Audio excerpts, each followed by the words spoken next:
सम्मान गरेको भनेर नभन्नु होला, अरूको नाम थाहा नभएर नभन्नु होइन।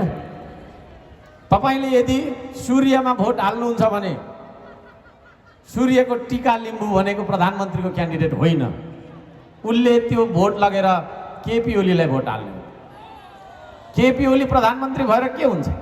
केही हुन्छ? हुँदैन। जेनजीको आन्दोलन हुँदै गर्दाखेरि केपी ओली नै प्रधानमन्त्री थियो नि यो देशको, होइन?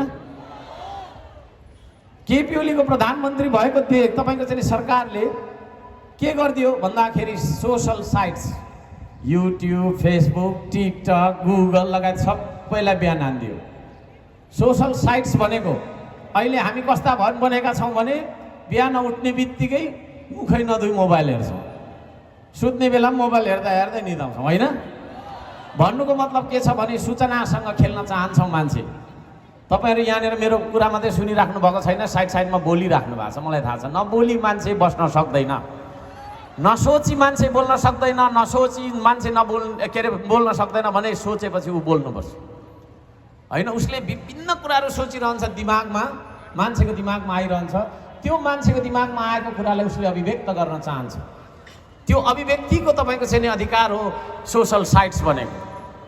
होला आज हामीसँग तपाईको चाहिँ नि होइन विभिन्न अरू देशबाट चलाएका चाहिँ नि सफ्टवेयरहरू छन्, तर श्रम संस्कृतिको सरकार आउनु दिनुहोस्, हाम्रो आफ्नै बुक हुनेछ। अहिले तपाईको चाहिँ नि फेसबुक छ, हाम्रो आफ्नै बुक हुनेछ। म नेपालका तमाम जेनजी इन्जिनियरिङ पढ्ने होइन मान्छेहरूलाई भन्न चाहन्छु, तपाईहरुले पनि केही एप्लिकेसन डेभलप गर्नुहोस्। हामी आफ्नो सफ्टवेयर आफै प्रयोग गरौँ र आफ्नो सफ्टवेयर अरूलाई बेचौँ। खालि हामीले अमेरिकालाई जुगरबर्गको तपाईको फेसबुक चलाएर पैसा तपाईको चाहिँ उसलाई धनी बनाउनु पर्छ भन्ने छैन, तर त्यो दिन तब मात्रै आउँछ जब श्रम संस्कृतिको सरकार सुरु हुन्छ, त्यसपछि हामी बनाउँछौँ ती कुराहरू। त्यस्ता सोशल साइट्सलाई बन्द गरिदिने केपी ओली हो कि होइन?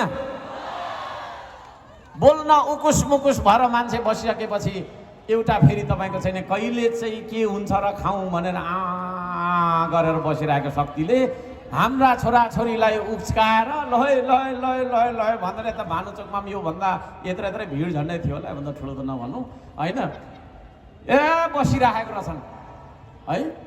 देशभर तपाईँको छैन के अरे आन्दोलन भयो, त्यो आन्दोलन गराउने गल्ती तपाईँको छैन के अरे केपी ओलीले गरेको हो कि होइन? ओम्नी गिरिबन्धु खोइ के भन्नेहरूको त कति हो कति, त्यो कुरा नगरौँ। पुरानो गीत गाएर के फाइदा छ? नयाँ गीत गाउँ, होइन? नयाँ गीत गाउँ। अब नयाँ साल पनि आउन आँट्दैछ, होइन?